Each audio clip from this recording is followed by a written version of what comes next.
এবার কলকাতা হাইকোর্টের বিচারপতি অমৃতা সিনহার রোষের মুখে পড়লেন তৃণমূল বিধায়করা। প্রথমে আপনাদের জানাই আসলে হয়েছেটা কি। বিরোধী দলনেতা শুভেন্দু অধিকারী সহ বিজেপি বিধায়কদের নিরাপত্তায় রয়েছে কেন্দ্রীয় বাহিনী।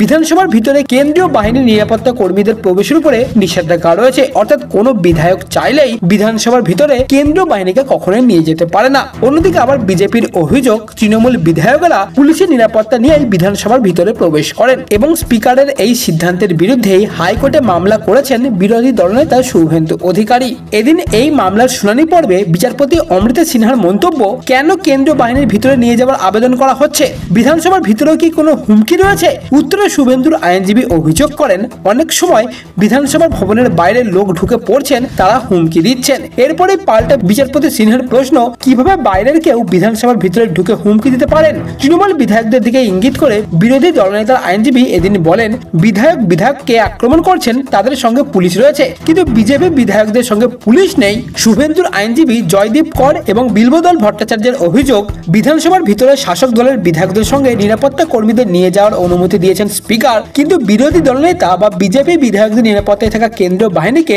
ঢুকতে দেওয়া হয় না।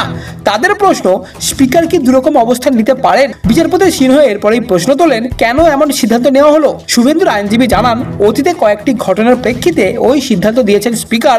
আদালত জানায়, স্পিকারের সিদ্ধান্তের বিরুদ্ধে বিচার বিভাগ হস্তক্ষেপ করতে পারে কিনা সেই বিষয়ে শুনানি হবে এবং আগামী 19 জুন এই মামলার পরবর্তী শুনানি হতে চলেছে। ভবিষ্যতে এই ধরনের আরো আপডেট সবার আগে পাওয়ার জন্য অবশ্যই চ্যানেলটিকে সাবস্ক্রাইব করে নিন এবং এই ভিডিওটিকে অবশ্যই একটি লাইক দিয়ে দেবেন।